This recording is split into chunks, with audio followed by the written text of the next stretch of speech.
on the road, on the journey, travel around the world trying to help people stay here.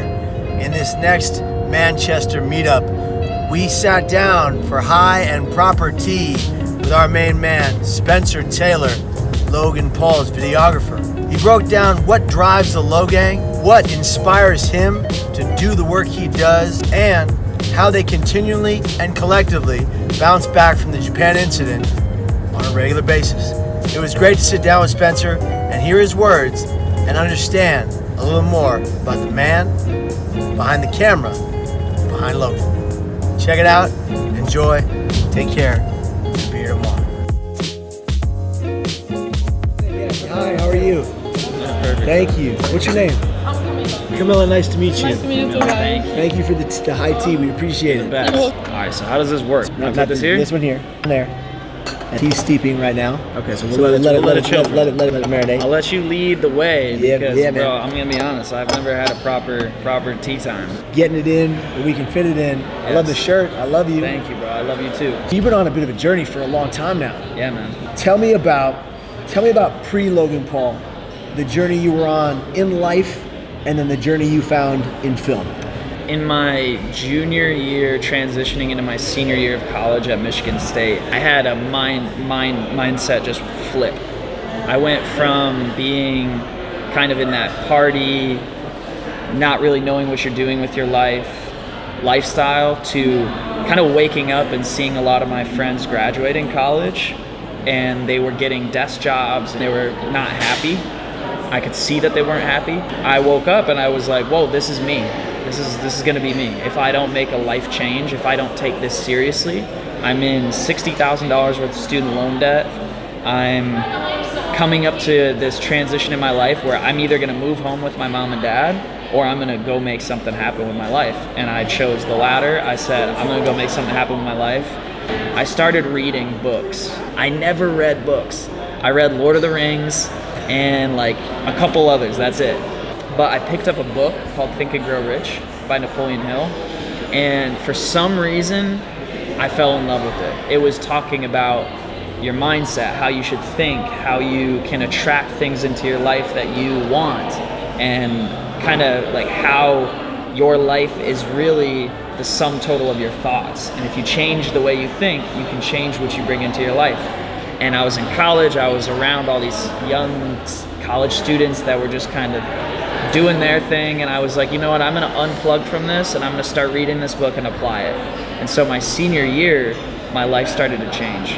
It was crazy, man. Like, it was like miraculous things were happening. Like, I was getting booked to go to Austria, in Europe to go film things. I was getting booked to go to San Diego, Miami, Vegas. I was flying all over the country on the weekends, and then I was coming back and I was sitting in a class. So I was like, wait, I'm going to school for film, but on the weekend I'm doing what I love.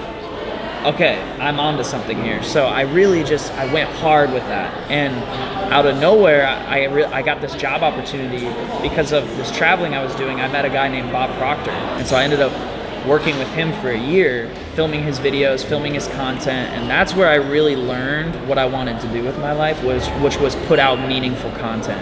Transitioning into how I met Logan is, after a year of working with Bob, I moved to LA, and I really wanted to take what I learned about mindset and bring it into the youth, bring it into young people. And when I met Logan, I fell in love with what he was doing, because I was like, dude, this dude gets it. He understands how to communicate to young people. He's fun, he's energetic, he's a good guy, and he's just shaking up the system. You know, there's like a systematic way that everybody lives. There's a lot of rules people follow, and he was shaking it up, and I was like, dude, I want to be a part of this. And it was crazy because I met Logan, I went to his apartment, funny dude, we clicked. But at the time, I was making a documentary about education, and I couldn't pull myself away from that, unfortunately. And so he ended up working with another videographer for a year. Fast forward to the Japan incident. That's when Logan and I just kind of really decided, you know what, let's work together. He needed help. I was doing documentary film. I actually reached out to him, gave him some support for what he was going through. And I was like, bro, you're not alone. Like, just stay positive. And one thing led to another. We ended up working together. Transition I get a call from Logan Paul's camp, and then Logan Paul, and he says, I want to talk to you. Come to my house on this day, and we'll chop it up about your experience and how he can grow as a human being. And I remember showing up and you being there to greet me at the door. And I come in, and you guys literally sat with me, with you, Jeff Levin, and Logan for like almost 3 hours without filming, just chopping it up. You guys were setting up things in the background, but me and Logan, we sat down, and he told me about his life, and he told me about, you know, growing up and his family, and what a beautiful family, of course. And then we went and we did this video that you filmed.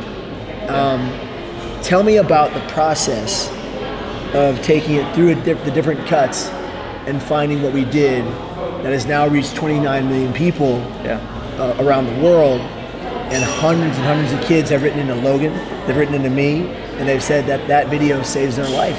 I've even had hundreds of kids write in and say that when they're sick and when they're unwell and when they're suicidal, they watch the video again and they stay.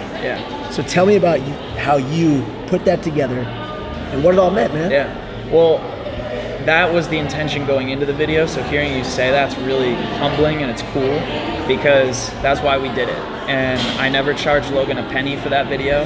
Him and I came together and we were like, yo, this has the potential to be one of the biggest films that we can put out to this generation. I think it was the biggest blessing that could have ever happened. You know, a lot of people look back and there's a lot of hate towards Logan, there's a lot of pain. He definitely didn't do it the right way, but everybody makes mistakes. He was trying to do it the right way. I know these guys aren't perfect, and they're not trying to be perfect, and you make mistakes. Everybody does. I think Logan's heart was in the right space when he was making the Japan video. Just the style of content he's used to. He's got a fan base that loves him.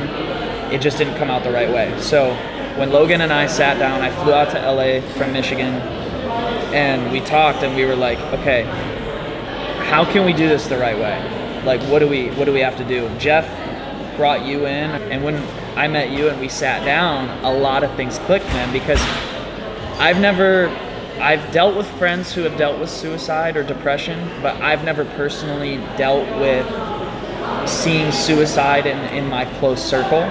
So when I met you, it's bringing me goosebumps right now. I was like, damn, bro, this is real. Like, this is real, and there's people that overcome it. And if we can tell that story, and if we can combine it with Logan's voice and what he just went through, we have the potential to save lives. That's just the first video. We're not stopping. You're out here, you're walking out with Logan, and I know Logan. I've known him for years. This dude is a different person. Like, he's different. He's not the same Logan. He changed that day. He did, man. I literally watched his face change mid-interview. From like a particular look to like, whoa, I see it now. And it's one thing is clear to me, is that you and he and the team are going to push forward to change lives on a more regular basis. In a beautiful and powerful way, be an effective part of denting the suicide prevention universe. I agree, man. Yeah, man. I completely agree. You said proper. I think we might have to get some proper tea. We might have some proper tea. It's steep. Let's get it. Put it right in there. Put it right in there. Yeah, man. See? Wow. It's that white elixir. It's delicious. Okay, so now I flip this over here. There you go. Over to you. Put that in there first. Flip it in there. Let's get it. Let me pour you up. Thank you, sir. Gosh. Hello. My name is St. Perrymore III. I wish I had some crumpets, mate. Building on what you last said about continuing to spread the message, continuing to spread that positivity.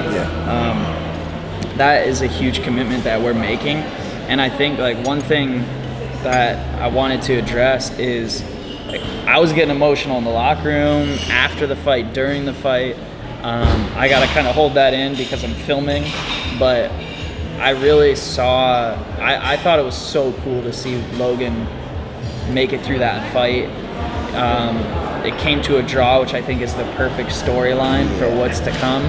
I don't think people understand how much Logan really went through with all this. It took a lot of balls to get up in a ring in front of probably anywhere from 10 to 50 million people worldwide.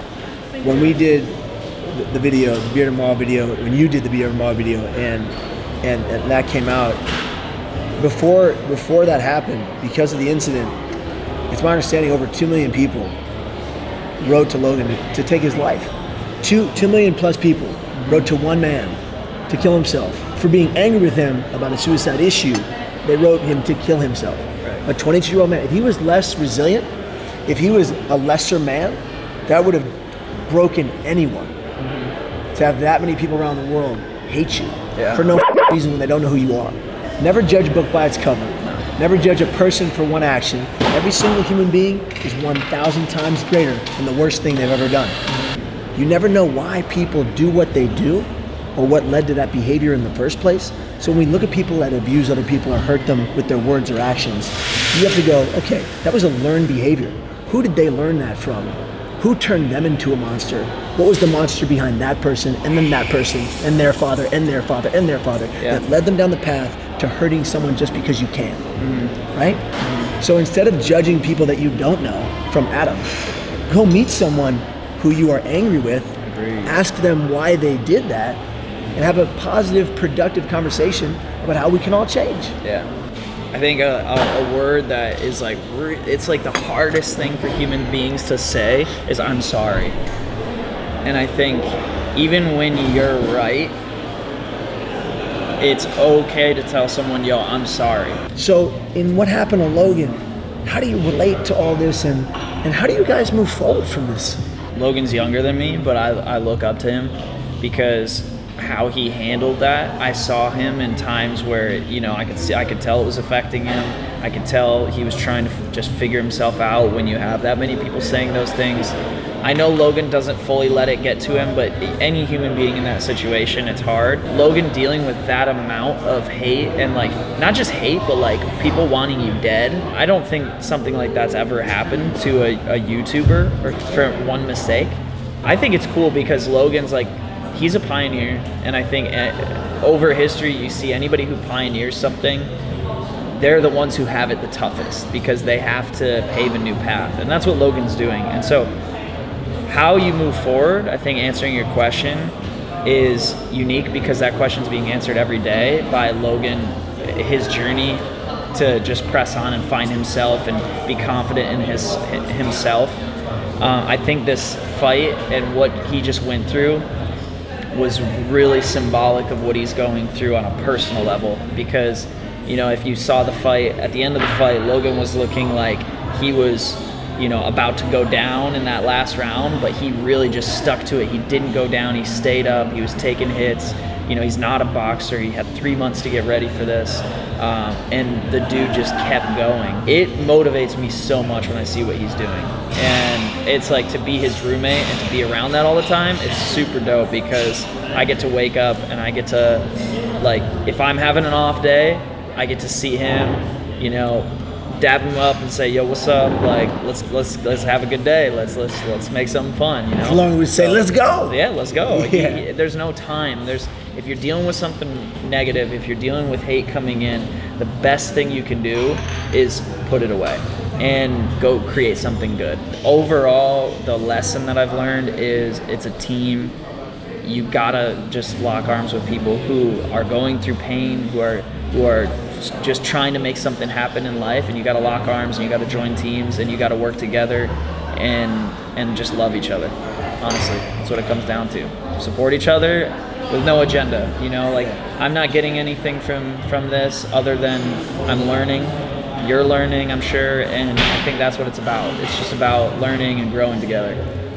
The education I've been given with meeting Logan, meeting the Team Paul, and the family, you guys, when you invite someone into your world, you do it with your whole heart, as in the collective heart of the family and the team, and you give them your all, and you share your hopes and dreams, and they share theirs, and you come to this moment of synergy that leads us down a path, I believe, of hope for not just the future of Logan Paul and that brand, but the future of youth everywhere, to fight through the pain, to cope with the pain, to survive the pain, in spite of the pain, and thrive every day. Yeah, man. Spencer, and brother, overcome it too. Overcome it one day at a time. One day at a time.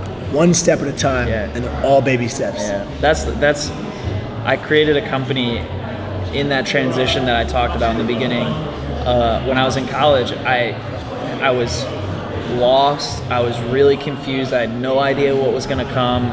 I didn't have a job. I was looking around me like, and $60,000 worth of student loan debt. I'm like, what the hell do I do with my life? And I fast forward to where I am now, and I'm like, dude, that's insane. You can literally turn it around just like that. And I created a motto. It's VIBE with a Y. It stands for visualize yourself better every day. And that's what I stand for. That's what I live by, is don't try to be perfect. Just visualize yourself better. See yourself better before you're actually better. If you can see it in your mind, you can hold it in your hand. Visualize yourself better every day. That's the move, man. Vibe. We're vibing every day. Vibe. We're vibing. Visualize yourself better every day. Let's go. And conquer your pain.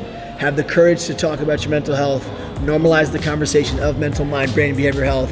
All right, ask those questions to people in pain. Are you suicidal, and do you have a plan? Because you can reach somebody and you can give them permission to talk about their struggle so they can stay here. And recovery, man, because I'm telling you, it's possible. I'm living proof. We all are.